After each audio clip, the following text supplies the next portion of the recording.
So this is my old Walkman, and it's technically not a Walkman because that's a trademark owned by the Sony Corporation. And as you can see, this is an Iowa. I'm using Walkman in a generic sense, kind of like calling any tissues Kleenex, because doing that hurts corporations by eroding the power of the brand name. And I don't mind hurting Sony or Kleenex, and neither do I mind hurting Google by using Google as a verb. It's fun. You should try it sometime. Stick it to the man. Anyway, I really like this thing. I like the way it looks. I like its user interface and design, and I like it just as a piece of vintage consumer electronics. I think it's just cool looking. And this still works, and I still use it occasionally to rip cassettes. This was actually my second Walkman. I don't remember the first so much, other than it was a lot bigger than this, and it wore out from constant use. So back in the day, I'd put a cassette in here, and I'd pop in my earbuds, and I'd go for a long walk around my town. And by long walk, I mean I would go 4 or 5 miles, so I'd be gone for a few hours. And oftentimes, that would occur in the snow. So my town got a ton of winter weather because it was in the northeast of the United States. And we'd get the lake effect snow off of Lake Erie.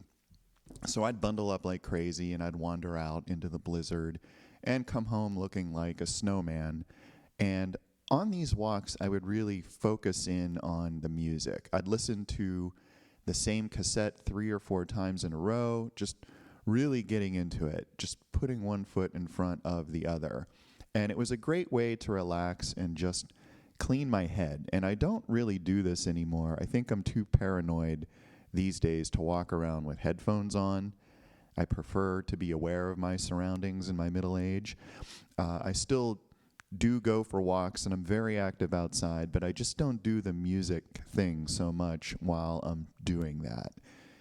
Maybe that's something I can try, because it really was great to be active outside while enjoying music. So when do I listen to music these days? Sometimes when I work out, but honestly, it's mostly in the car. But in the car, I'm just as likely to listen to a podcast, to be honest. And as many people before me have noted, our whole relationship to recorded music has dramatically changed. Music is now largely mobile, it's available on demand, and our attention spans are shorter than ever. So we're more likely to listen to just a song or a bit of a song than experience an entire album end to end. And for me, how much I listen is often governed by the length of my car ride or the length of my workout. And maybe that's why some people are gravitating back to vinyl. It's a format that demands the listener's attention, and you have to be physically nearby, and you have to have this physical artifact to deal with, and you have to sit in one place and experience it. And I guess that's one good thing about vinyl, but again, it's not enough for me to go back to it. If you want to hear my rant about that, then listen to the beginning of episode 15. I'm not going to repeat it here. So, yeah, like most of you, I used to be a mixed up teenager. I think that's pretty redundant. I think most teenagers are mixed up. It's just the normal state of things. But for me, listening to music was a big release, and it gave me a channel for my more extreme emotions, and it just generally evened things out. So instead of my mental health having huge peaks and valleys, it was sort of the derivative of that. And yeah, that's a calculus reference. At that age, I was aware that I had a lot of extra energy, and that's something that's hard to remember now, and something I frankly envy now. But a long walk was one way for me to deal with that. I would just go out and keep moving for 3 or 4 hours up and down hills in an effort to tire myself out. And it's funny, but even though that was something I did 30 years ago, thinking back on the winter of 91, 92, I can remember specific moments from those walks. I can remember where I was, what I was listening to. I remember we had a lot of snow that winter, and it was fun to wander around in the evenings after dinner in the dark, all bundled up, with the snowflakes coming down and the streetlights, And I can remember that there were very few cars around. It was just me walking in the middle of the road, along the tire tracks in the fresh snow. No one else was out, and everything was quiet except for what was coming through my headphones. And what was that exactly? Well, in looking for music that matched that mood, I could hardly have done better. In fact, I can imagine this as a music video right now, filmed in grainy black and white by Anton Corbijn himself, me trudging through the snow, listening to the album Still by English post-punk legends Joy Division. And okay, I can see through the interwebs that a bunch of you just now raised your hands and are bouncing around in your seats. So I'll answer your question right now. Why am I not talking about their first studio album, the timeless classic Unknown Pleasures? As far as pop culture is concerned, yeah, I agree, it's their best known work, if only for its iconic album cover that's been plastered on everything from shot glasses to baby pajamas, which, by the way, is a radiograph of the first pulsar that was discovered, and it was discovered in 1967 by Jocelyn Bell. Remember her name, okay? So why am I not covering their singles compilation, Substance? After all, it includes their biggest hit, Love Will Tear Us Apart, which is so incredibly popular that I heard it in a Subway restaurant just a few weeks ago while enjoying my 6-inch ham and turkey on wheat. That's a legit question, but the short answer is because I wasn't listening to either of these albums when I was on my walk back in 1991. I was listening to Still. And those are undeniably great albums, and they're both on the list for me to address in the future. But along with, I should say, their second album, Closer, which is another classic. But in these early months of my Joy Division fandom, I was really focused in on Still. So when did I first hear Joy Division? It was probably around 1990. And my friend let me make a tape of Substance. And to be honest, it didn't catch my ear at first. At that time, I was interested in new sexy sounds like industrial and electronic and sampling. You know, I wanted something that was not just ordinary rock. And to me, the first few tracks on Substance sounded pretty boring. They sounded like generic punk rock. And punk as punk never really grabbed me. Some of my friends were into it, but it really wasn't for me. Let's face it, folks, in 77, I wasn't pogoing to the Sex Pistols. I was in preschool.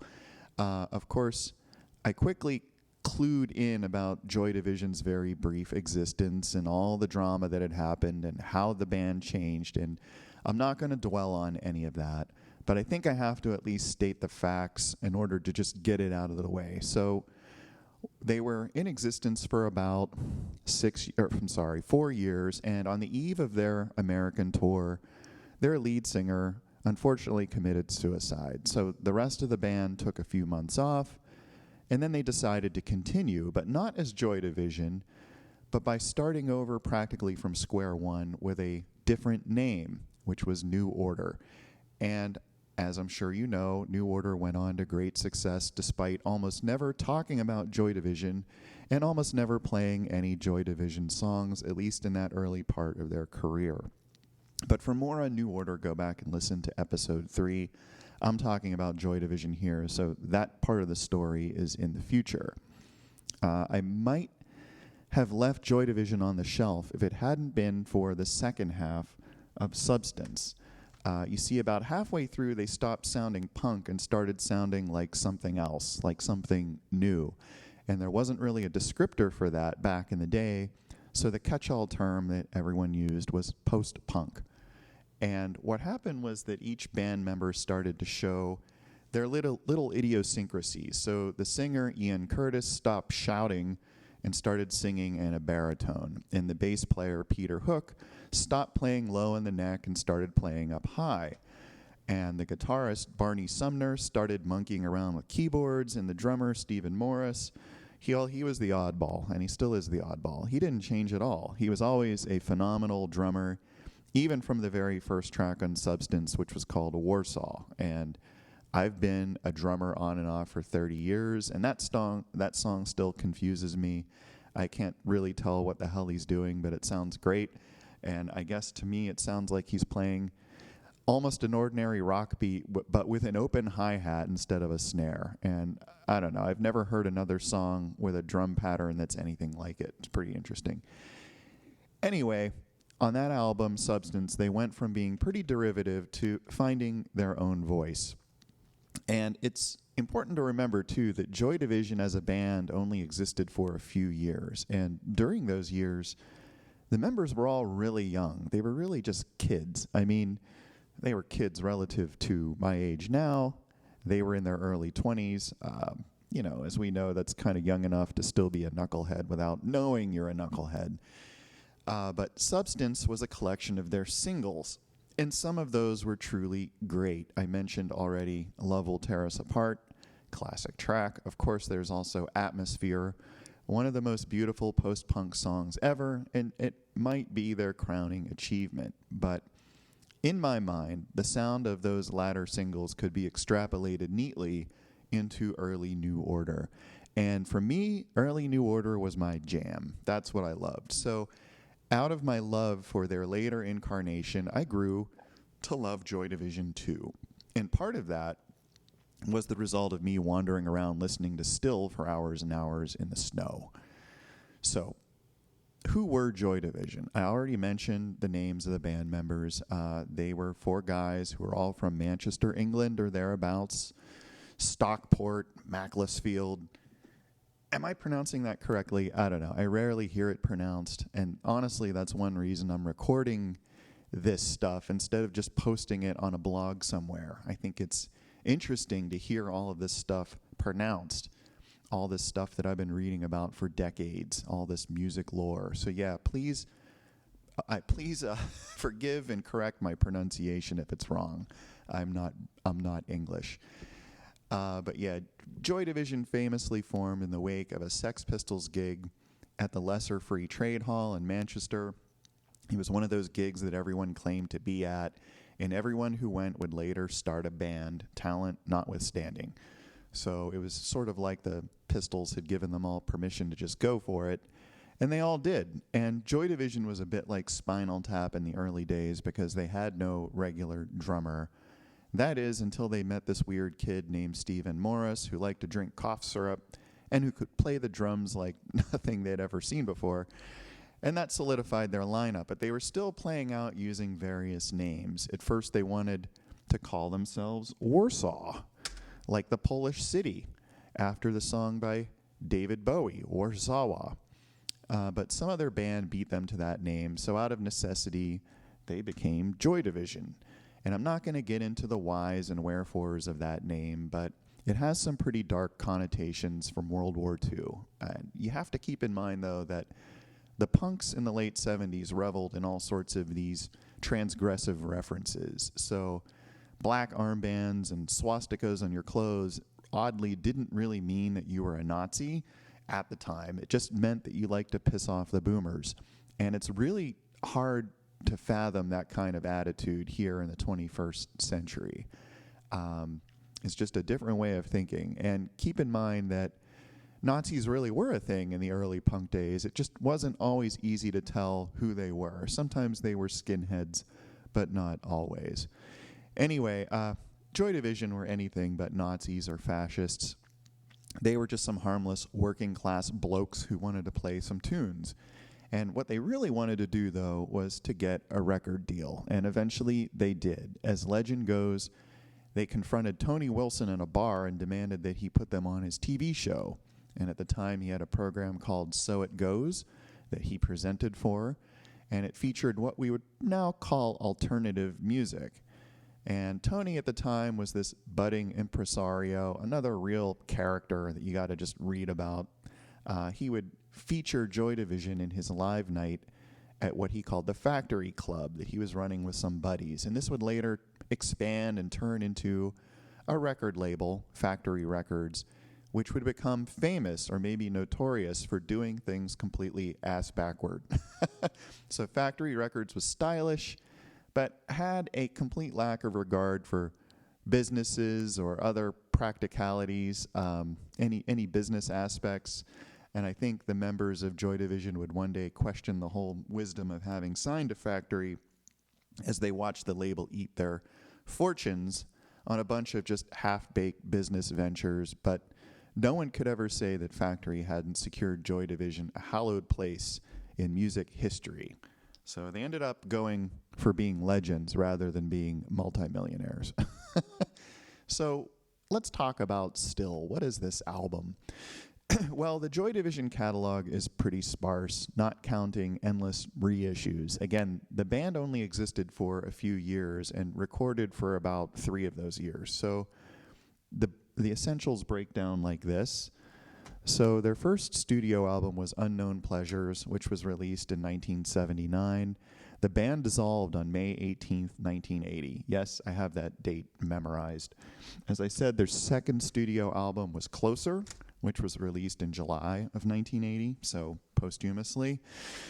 And there were a bunch of unreleased odds and ends, plus some live performances, and Factory Records collected all of those onto a compilation album called Still, which came out in 1981.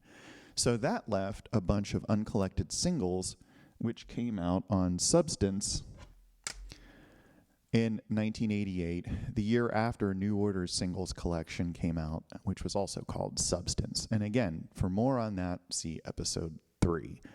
So with very few exceptions, every compilation, box set, and reissue after that point was a blatant cash grab by London Records, who then owned the rights to the Joy Division and New Order catalogs ever since the band ditched Factory in 1992. Factory went under in that year and ceased to exist as a company. So for more rants about how the music industry relentlessly screwed customers, please see episode 15. A lot of references in this episode. So yes, Still as an album is a bit of an oddity, and frankly, that's what appealed to me about it. I think the term that's used is dog's breakfast. I like that it wasn't a polished studio album. I like that these songs were never really meant to sit alongside each other. And I like that there were so many songs. There's 20 tracks on this edition that I have. It just is an album that seems to go on and on when you're listening to it. And it was especially great to just walk to for hours and hours. I could just get lost in the music. And I like that the second side was a live show. In fact, it was the band's final live show, which was recorded at Birmingham University on May 2nd, just 2 weeks and change before it would all be over. And the live recording, for me, really highlighted how the band sounded very different live, without all of Martin Hannett's studio wizardry, but they still sounded great, and maybe the live recordings were a bit more energetic than the studio versions. But unlike these so-called live albums that would appear just a few years after, Still, you're completely 100% sure listening to this that these guys are playing every note themselves without any clever overdubs.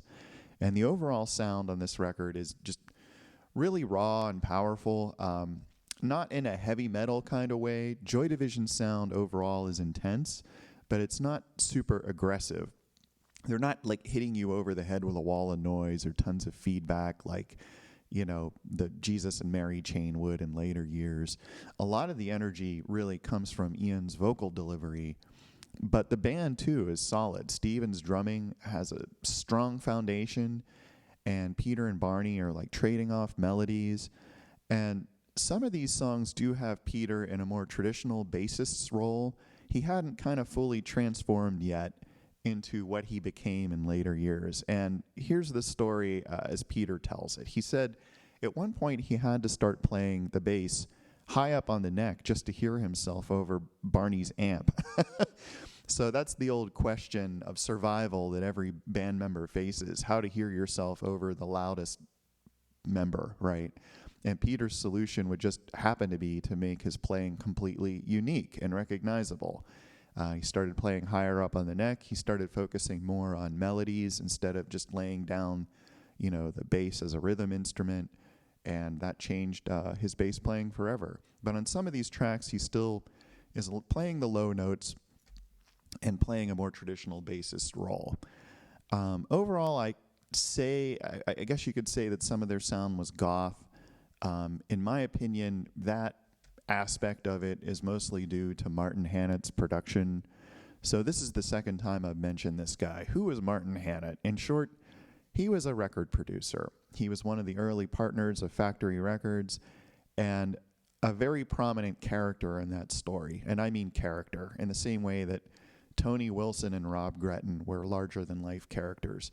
And rather than get deeply into Martin's quirks and his character, I encourage you to watch the video on YouTube of Tony Wilson interviewing him for TV in the studio, trying to get Martin to explain what he does.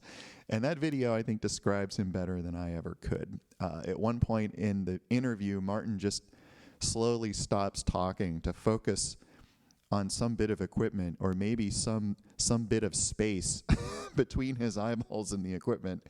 He was kind of out there. He was an eccentric for sure, and maybe something of a perfectionist, but without a doubt, he crafted Joy Division's signature sound. And it was a sound that kind of made the band sound like they were playing in a huge aircraft carrier. And it's hard to say what gives Martin's tracks this huge empty feeling, but it's there. And it's probably the way he used reverb on the drums and the way he EQ'd everything to sound completely separate. Martin himself led a very short and tragic life, and you can get an idea of what happened by watching the great Andy Serkis play Martin in the film 24-Hour Party People. Andy is live action in that film, no CGI, but is still completely unrecognizable as himself because he's wearing this mop of hair and the shades, and he effectively just transforms himself into Martin Hannett. It's an amazing performance.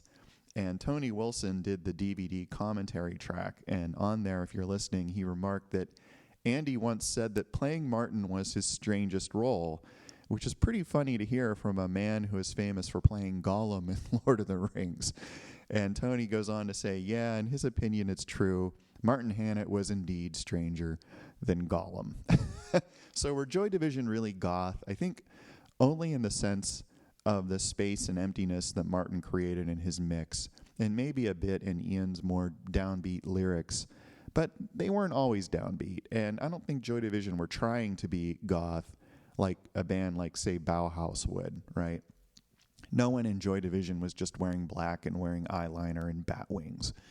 But I do also like this album still because it has my two favorite Joy Division tracks on it, which I'll call out in a minute.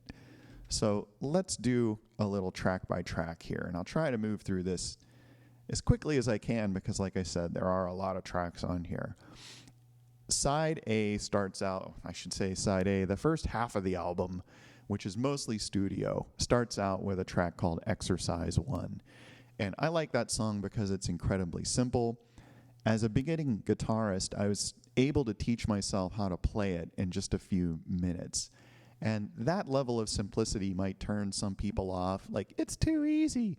But for me, it really turned me on. Like, hey, I can play something that's on a professionally recorded album, and it's really simple. And if these guys can do it, so can I. And I just found that inspiring. And total side note, but on the Peel Session version of this tune, Barney hits what may be the biggest and best E minor power chord of his career. So check that out. The second track is Ice Age. Okay, I'm not going to lie, I don't really love this track, though I have to admire Peter's bass throughout, which is very much traditional low-end bass. That goes into The Sound of Music. This is a favorite tune of mine. I love it mostly for the cool bass line, but I also love just how creative it is. It has these really weird vocal noises on the intro, and Barney plays this really strange, scratchy, percussive guitar, which really complements the vocals and is really inventive. And the song is just never boring. And all in all, one of Joy Division's groovier songs. Track 4 is Glass. All right, this is my favorite Joy Division song. I think it's very underrated. It's a total barn burner. And for one, you just have to love that fat fuzz bass that's laying down the bricks. But it's also throwing up some melody. I mean, in this song, Peter never stops. He's just so busy. And, these days, someone would probably try to emulate this sort of bass by throwing an eighth note arpeggiator on a distorted bass synth and just setting it to random. But no, he did all this by hand, and doing that just wouldn't work. And this bass line is maybe the most monstrous of Peter Hook's career. in my opinion. But that's not all, because you also have a very powerful vocal from Ian. You have this hard and fast drumming from Steve. You have some memorable guitar work from Barney, and some weird but very effective uncredited synth work from Martin Hannett. And the whole thing just packs a wallop. And in my opinion, it shows Joy Division at their best. I mean, what a track, Glass. It's amazing. And it's funny to think that they recorded that in 1978, which was pretty early in their run, while writing and recording the mostly more sedate songs that are on Unknown Pleasures. And this was an early track, yet it's as solid as anything that they did after. That goes into The Only Mistake. This is okay. This is another track like Ice Age that I don't really love. And like Ice Age, I find it a little repetitive and boring, maybe because it's a remake from one of their very first songs. Yeah, I don't know. And it does have good dynamics, the way it starts and stops, and there you have it. Walked in Line is next. All right, another song I don't really love. I think I got this, The Only Mistake and Walked in Line mixed up. Never mind, both of those songs, not my favorite. That's all you need to remember. That goes into The Kill. This is my second favorite Joy Division song. I like everything about this song. It starts off with yet another killer bass line and goes into one of the greatest hooks ever. Remember that this is a band with very little musical training. They're all self-taught for the most part. Peter and Barney went to that Pistols gig and decided to start their band. They just wanted to do it. They didn't want to learn really how to play their instruments, but Barney was kind of their musical director, and he was a bleeding genius to put together some truly killer arrangements with such simple parts like this song. And he had a real ear for nailing these hooks and bringing the different parts together. And I love how The Kill moves and flows into each part, with the instruments doing their thing, but also supporting the vocals. And I love how Ian delivers the vocals with a lot of conviction. And again, as an admittedly crappy drummer who's been playing drums for 30-some years, I find this song about impossible to play. And I don't know what Steve Morris is doing, but it sounds awesome. And I'd really love to see him play this and Warsaw live, just so I could figure it out. Maybe somebody could post a YouTube tutorial for me. So yeah, The Kill, great track. Something Must Break, another okay song. The thing that stands out here for me is that this is one of the songs where Barney's playing keyboard instead of guitar. So it sounds a little different, sounds kind of interesting. Great rhythm work from Peter and Steve once again. That goes into Dead Souls. All right, okay. So one time I was visiting my brother-in-law, and he introduced me to this thing he had called Apple Home. And he said, it could play any song, just have to ask it. So I asked it to play some Joy Division, and it played Dead Souls. And I said, nice choice. I mean, I like this tune a lot. It somehow sounds bigger than the other Joy Division tunes in a way that makes it sound like it was maybe produced by Jim Steinman. See episode 10 for more about him. But it wasn't. It was just Martin Hannett again. But this time he kind of pulled out all the stops. This song has good dynamics. It gets louder, it gets softer, and the loud parts seem really dense, if that makes sense. But the weirdest thing is, to my ears, how Ian sounds like an old man singing, like he's like my age now or something, or like he's Peter Murphy. Actually, I think Peter Murphy could do a kick-ass version of this tune, I'm sure. And speaking of covers, Nine Inch Nails did a very straight cover of Dead Souls for the Crow soundtrack, which I talked about in episode 13, the TKK episode. But anyway, Trent is a well-known JD fan. That goes into Sister Ray, which is the track that ends the first half of the album. And this is a live cut from the Moonlight Club in London. It was recorded on April 2nd, 1980, exactly a month before their final gig. And of course, it's a cover of the famously long Jam song by the Velvet Underground. Pardon me, New Order would continue to play that tune, for instance, on their Live in Glastonbury album. And I always liked how Ian remarks at the end, "You should hear our version of Louie Louie."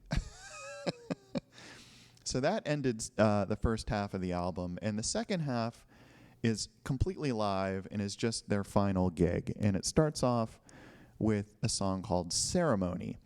And this is one of my favorite songs ever from any band. And this is the only recording ever made of Joy Division playing Ceremony in an actual gig. Unfortunately, someone forgot to press the record button until halfway through the song, and Ian's vocals don't come in till the very end. There are a couple rehearsal tapes of them playing it, but on those, the audio quality is pretty terrible. They're very bassy. And one of those came out on the Heart and Soul box set in the 90s. And the rest of the band famously tried to EQ those practice recordings to try to figure out Ian's words. And of course, New Order would go on to record Ceremony as their first recording, and it would become their first their first single, and one of their signature tracks. And personally, Ceremony is still my favorite New Order song, so probably one of my top 3 songs of all time. And it's really a drag to me how it wasn't fully captured here, but, what can you do? The second track is Shadow Play. Again, one of my favorites, just a cool, powerful song. I especially like the lyrics and the guitar here. It's just a pretty cool rock song. That goes into A Means to an End. This is maybe my favorite track from Closer. It's just a really unique jam. It's immediately recognizable and unforgettable. And I love the way the bass line slides down 4 half tones. I mean, that is not a bass line that a trained musician would ever write. It doesn't follow any rules.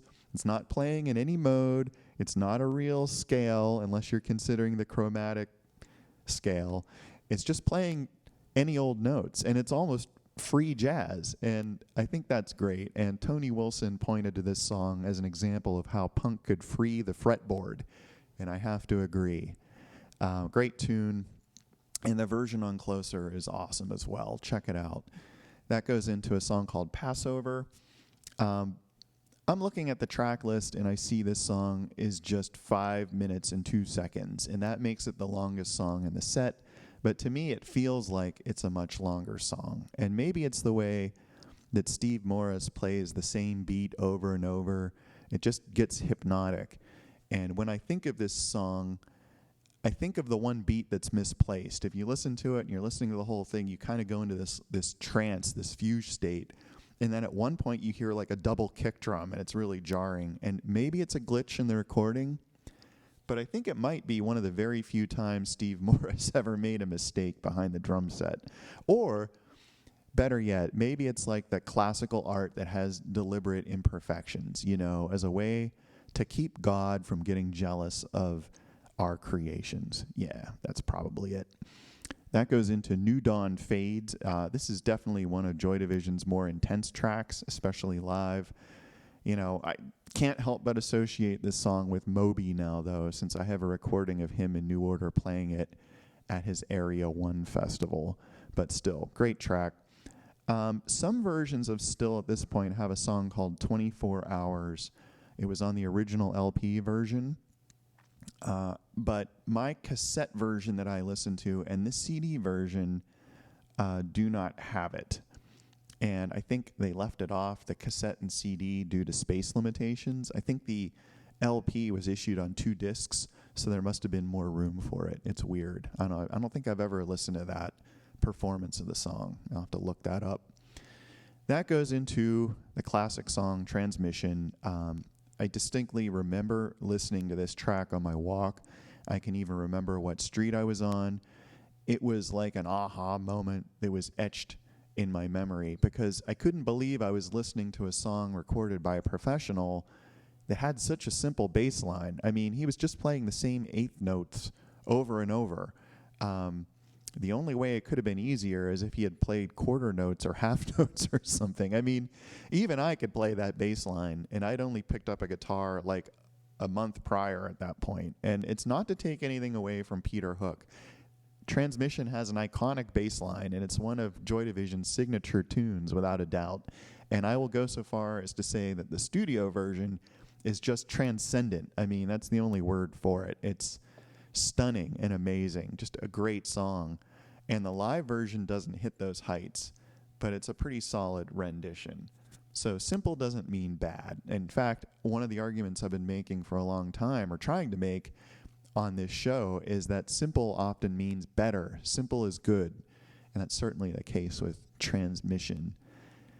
That goes into Disorder, which is one of Joy Division's more upbeat songs, believe it or not goth at all. Dig that insane drum intro. It's just a cool, likable tune. That leads into Isolation. Okay, at this point, Barney breaks out his synthesizer. Unfortunately, it got overheated in the stage lights and starts going out of tune almost immediately. I mean, analog gear, folks. Am I right? But I love this tune as a sort of proto-synth pop song, and I think it shows how inventive Barney could be with a keyboard, taking his little bit of punk music theory that he knew. And, you know, he only ever learned to play the white keys, folks, even to this day. But he crafted a compelling song out of it. It's simple, but it's effective. It's a great little song. That goes into Decades. And this song, in my mind, is a true dirge. It's got the keyboard going more and more out of tune, maybe symbolically. It's a very, very slow song, very mournful.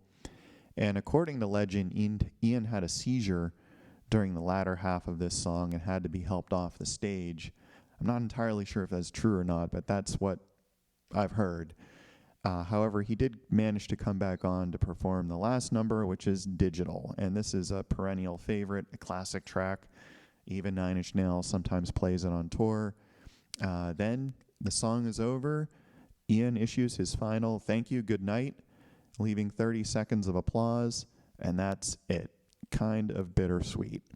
And that's still, it's not their best known album, but it's one with some real gems, and it features their last show, which is a remarkable bit of history. And naturally, Factory being Factory, they issued the vinyl version as a limited edition box bound in blue Hessian cloth, with all later pressings in gray. They always found a way to spend extra money on making special editions.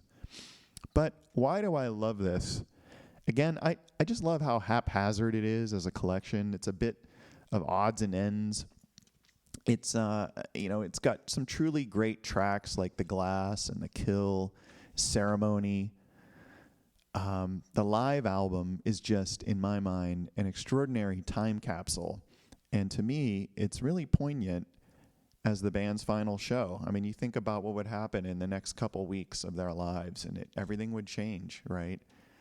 And with a few minor exceptions, still is the last batch of studio recordings that didn't end up on studio albums or singles. And one exception I can think of just off the top of my head is a song called As You Said, which was this weird extra track on the Coma Kino flexi disc. And legend has it that it was just this little thing that Martin Hannett recorded without the band. It was just this weird little keyboard melody played over a very basic drum machine beat. But it's considered by some, including myself, as the key of the band's transformation into New Order, because it was the first track associated with the band that ever had a synthetic beat. It was purely electronic. And in some ways, in that sense, it would foreshadow the likes of Blue Monday, which the band would write just 3 short years after As You Said. On Unknown Pleasures, Martin was adding synths to the tracks over the band's objections. Martin would just play the synth and add it himself. And the band didn't like it. They preferred that the more raw rock sound. But on Closer, the band had started to embrace synths, and Barney had actually gone so far as to build one from a kit. He built a synth called a Transcendent 2000, and he would play it on some of the album tracks on Closer instead of playing the guitar. So it makes you wonder how Joy Division would have proceeded had they continued with Ian. And you have to think that since Ian had little input to their music, he mostly was just writing lyrics and singing. It was pretty clear that they would have followed a pretty similar path musically as New Order did. And in many ways, New Order's movement sounded very much like Joy Division, and it's easy to imagine Ian singing on those songs. I also want to point out New Order also had an album's worth of early singles that were mostly, but not completely, collected on Substance. Many of those had that characteristic Joy Division sound, and some of them were even produced by Martin Hannett. So songs like Cries and Whispers, Mesh, In a Lonely Place, Procession, Everything's Gone Green, and so on. So I think that the transition from Joy Division to New Order sound-wise, that transition from rock into electronics would have been smoother than we would think. And it's all there in the songs that Joy Division and New Order recorded, that they're just continuous when you look at it. And I think we likely would have wound up with the same New Order songs, just with completely different vocals on them by Ian. And it's funny to think about Ian singing Blue Monday. What would he have sung over Blue Monday? So that brings us to the Where Are They Now? Of course, you already know this, where they are. You know where they are. Joy Division, it's no secret, they cast a very long shadow over all of alternative rock, and their influence can't be overestimated. And as far as New Order goes, again, listen to episode 3 for more about them. I'm not going to rehash it all here. They are one of my favorite bands. Joy Division, again, one of my favorite bands.